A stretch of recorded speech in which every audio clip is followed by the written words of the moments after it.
as an MP from an area that has experienced Islamic extremism and a terrible murder, is to reflect the real concerns that people do bring to me about what they feel are intimidating marches, anti-Semitic slogans being projected onto our parliament, and the response from the police that was not unlawful is simply inadequate. Plain and simple, it's racism and Islamophobia, and I don't think an apology would cut it. I think we welcome that Lee Anderson has had the whip removed, but it does beg the question: when will we see the same for the likes of Suella Braverman?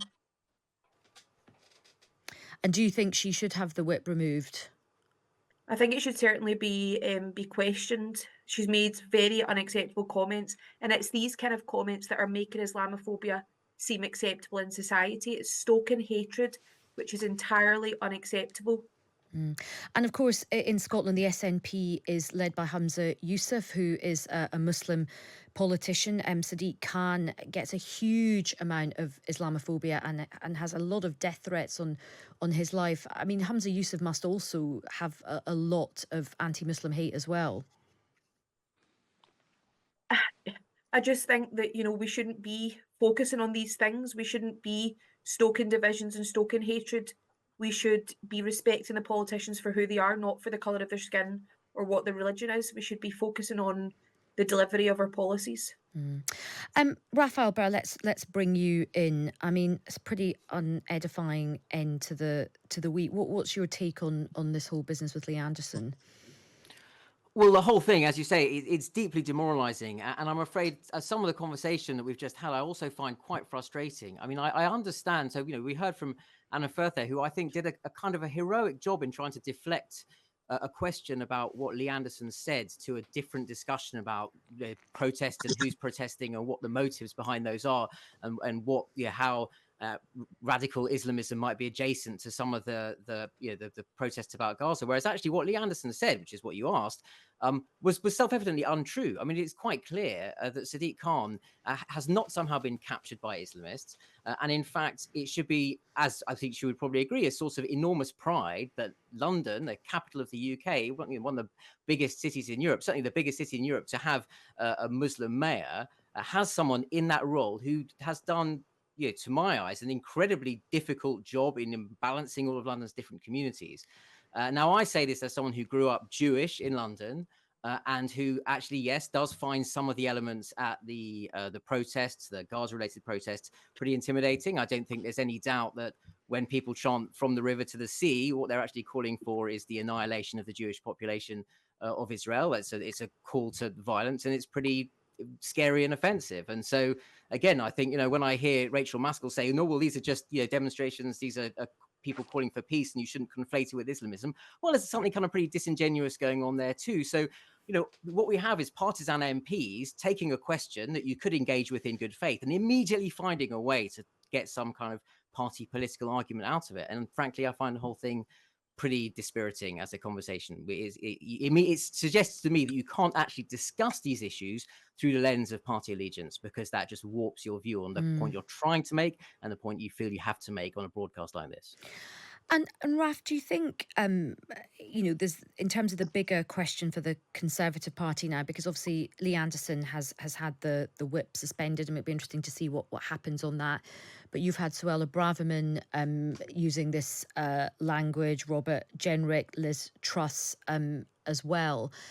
Is the reality that this is the modern Conservative Party? It's hard to judge. I certainly think there is an element of conservatism now in this election year that is so skewed by a calculation about where their votes are going and how their votes are possibly being poached by the Reform Party and Reform UK, which is a sort of essentially an anti-immigration party. That's its main sort of, that's a fuel that drives that movement, and they can do a lot of electoral damage to the Conservative Party in a lot of constituencies. So I think an organisation, a party that thinks it's going to lose the election, is sort of giving up on the whole ethos of responsible government and is just trying to shore up a flank against a very hard right-wing movement in Reform, has allowed itself to be captured by essentially an idiom of nationalistic populist politics that doesn't really care anymore about what responsible, serious government would involve. Anna, do you want to come back on that? Because it's very interesting in terms of how well Reform have done. They've done very well in these previous two by-elections. They are saying that they are absolutely intending to stand in every seat, even though that could take votes away from the Conservative candidate. The speculation that maybe Lee Anderson could defect to be a Reform candidate. How worried are you about Reform? I'm not worried about Reform. I don't think you can read from one by-election to a general election, and we saw back at previous elections where parties have won at a by-election, they don't even go on to win at the general election. But what I think is a bit disappointing, we from your previous speaker was saying that we are now going down a party political rabbit hole rather than talking about the real issue, and that's exactly what we do.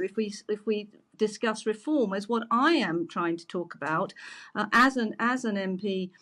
From an area that has experienced Islamic extremism and a terrible murder, is to reflect the real concerns that people do bring to me about what they feel are intimidating marches, anti-Semitic slogans being projected onto our parliament, and the response from the police that was not unlawful is simply inadequate. Okay, but I mean, this bit of the discussion was about Leanne. We're actually going to do a segment on security later, and I would be very interested. I want to hear all your experiences about security.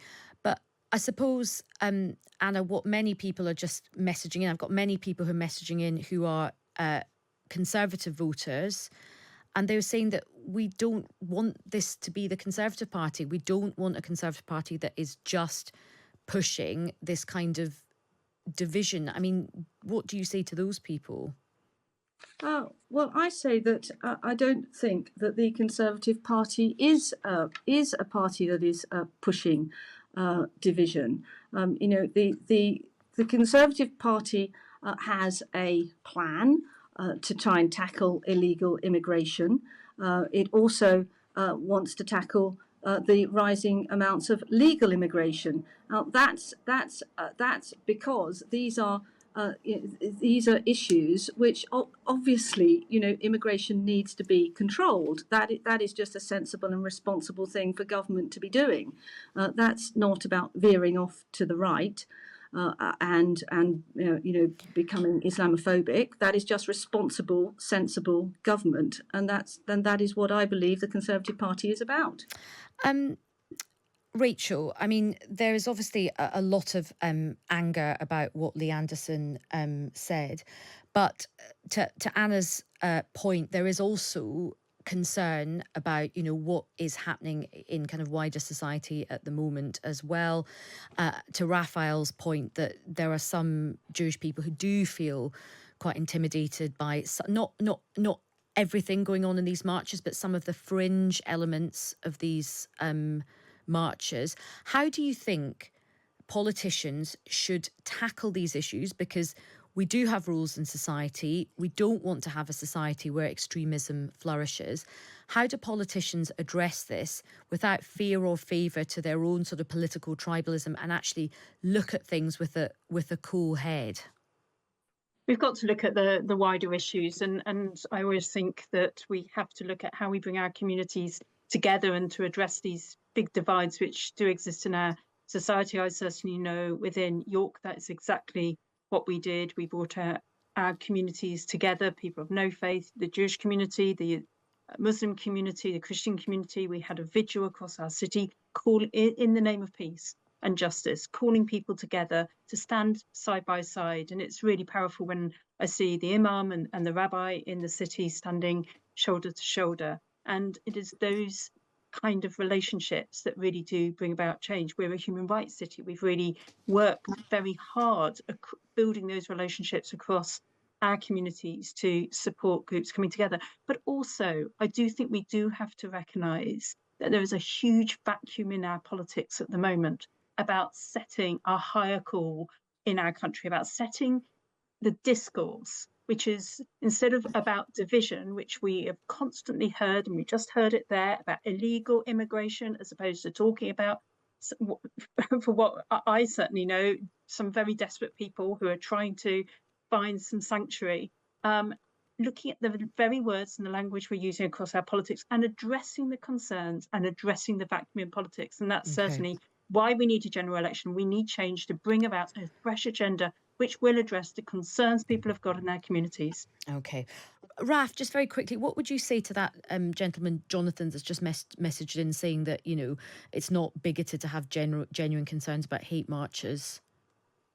No, I don't think it is. But I think ultimately that's why it's so important that politicians choose their language properly. And that's why it shouldn't be difficult when someone like Lee Anderson says what he says, which was, I think, transparently a racist inference, because he's basically accusing Sadiq Khan, who's clearly not a radical Islamist, of being a radical Islamist and of handing our capital city over to a group of people. I mean, it's not difficult. It's not rocket science to say that is inappropriate language. And so if you want to basically, you know, deal with these issues properly and understand and exactly engage in the way that Jonathan would like us to, one of the most important things is to, you know, to have people in authority, people ultimately responsible for the policy on this stuff, to not use the kind of language Lee Anderson was using, and for his own party to be able to quite easily, as Oliver Dowden should have said, Anna Firth should have said, no, that's unacceptable, clearly wrong, that's not how we speak in the Conservative Party. And yet somehow they still can't.